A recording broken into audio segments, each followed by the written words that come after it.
बर्तन में डालेंगे। बिस्मिल्लाहिर्रहमानिर्रहीम।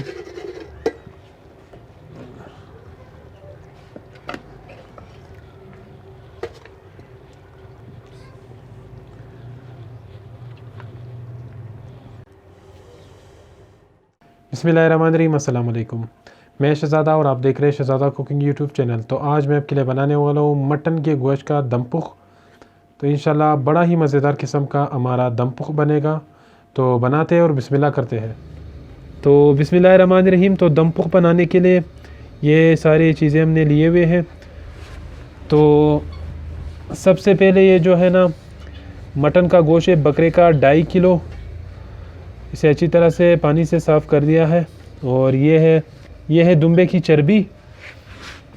और ये है टमाटर, आलू का छिलका उतारा नहीं है, इसे अच्छी तरह से साफ़ कर दिया है पानी से। और ये है हरी मिर्चें, ये है सब्ज़ प्याज, ये है प्याज, और ये है लहसुन, ये है नींबू। तो ये मसाले हमारे, ये है मिक्स मसाला, सालन मसाला, ये है नींबू का रस, ये है सिरका, ये है साबित काली मिर्च, ये है साबित ज़ीरा। तो बिस्मिल्लाहिर्रहमानिर्रहीम। तो सबसे पहले ये जो चर्बी है पहले देगचे में इस तरह से नीचे लगाते हैं। चर्बी को पहले लगाएंगे। चर्बी हमने नीचे देगचे में रख लिए हैं। अभी आलू लगाएंगे इधर, चर्बी के बाद आलू। तो अब गोश्त रखते हैं इसके ऊपर। तो अब गोश्त रखते हैं इसके ऊपर, इस तरह से रखेंगे। बिस्मिल्लाहिर्रहमानिर्रहीम।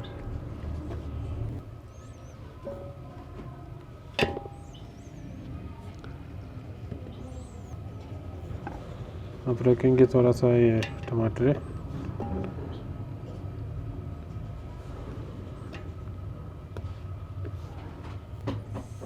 अब प्याज, अब फिर से ये चर्बी इस तरह रख लेंगे, ये पूरी इस तरह रख लेंगे, ऐसे रखेंगे। अब इसके ऊपर रखेंगे फिर से गोश्त,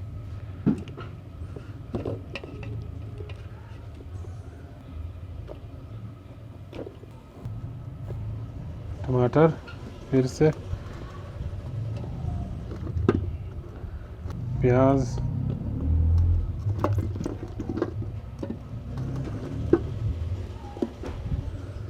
अब ये लहसुन,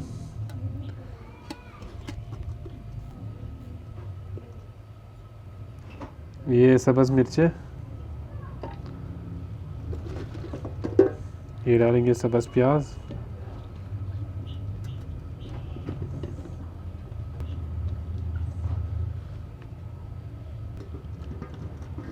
इसके ऊपर डालेंगे नमक,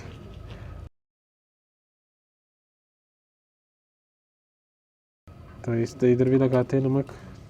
तो अज़बे ज़ायका नमक डालेंगे, नींबू का रस, सिरका, साबुत ज़ीरा,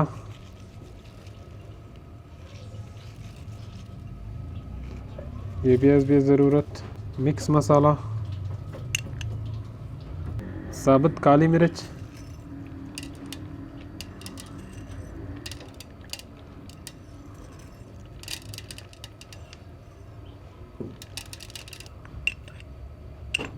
हल्दी पाउडर। तो ये पानी का ये जो बड़ा वाला ग्लास है, ये पानी हम डालेंगे। बिस्मिल्लाहिर्रहमानिर्रहीम। और पानी नहीं डालेंगे, बस इतना पानी सही है। तो ये किनारा पर ये आटे से अच्छी तरह से इसके किनारे जो है बंद कर देंगे। तो किनारों पर अच्छी तरह से हमने जो आटा है वो अच्छी तरह से लगा लिया है। चूल्हे को हमने रोशन कर दिया है। पहले हम फुल फ्लेम पे इसे अच्छी तरह से थोड़ा सा इसमें जोश आने देंगे। उसके बाद हम फुल दम वाले फ्लेम पर इसे 2 या 2.5 घंटे 3 घंटों के लिए दम लगाएंगे। तो इसका सर ढकते हैं। बिस्मिल्लाहिर्रहमानिर्रहीम। अच्छी तरह से दबाएंगे सर को, ढकने को अच्छी तरह से दबाकर ये जो किनारों पर जो आटा है उसकी अच्छी तरह से हम लिपाई कर देंगे इसके किनारों पर। तो देगचे में हमारा उबाल आ चुका है। दम आंच जो है हमने फुल दम वाले फ्लेम पर रख लिया है। 2-3 घंटे के लिए हम इसे इसी तरह फुल दम वाले फ्लेम पर छोड़ेंगे ताकि हमारा गोश्त अच्छी तरह से पक जाए। 2-3 घंटे के बाद इसे चेक करते हैं। तो इसके सर पे कोई बारी चीज़ रखना है ताकि जो भाप है अंदर का वो बाहर ना निकले अच्छी तरह से। इसे इसके ऊपर कोई बारी चीज़ रखते हैं। तो बिस्मिल्लाहिर्रहमानिर्रहीम तकरीबन 3 घंटों के बाद हम इसका ढक्कन जो है हटाएंगे और चेक करेंगे इसे कि दम पुख हमारा पक चुका है या नहीं। बिस्मिल्लाहिर्रहमानिर्रहीम।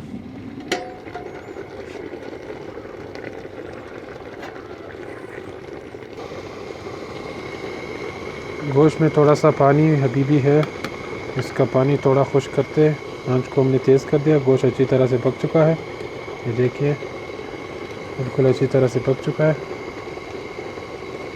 तो पानी इसका खुश्क हो चुका है। अभी हम इसे बर्तन में डालेंगे। बिस्मिल्लाहिर्रहमानिर्रहीम।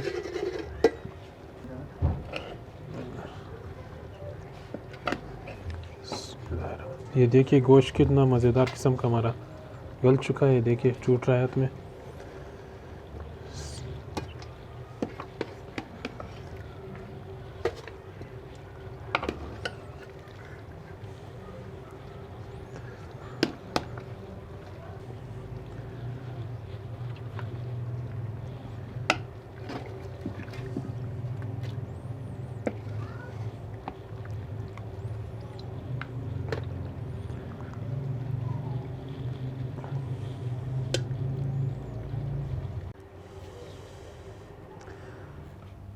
तो अज़ानें हो चुकी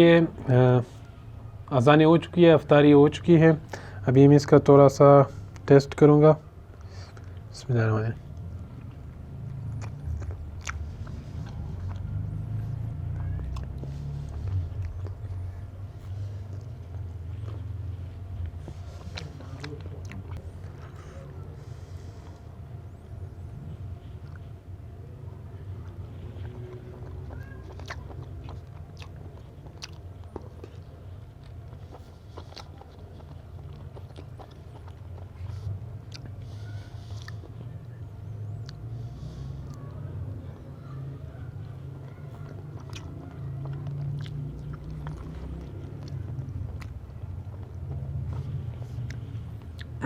तो जायका माशाल्लाह बहुत ही बेहतरीन किस्म का इसका है।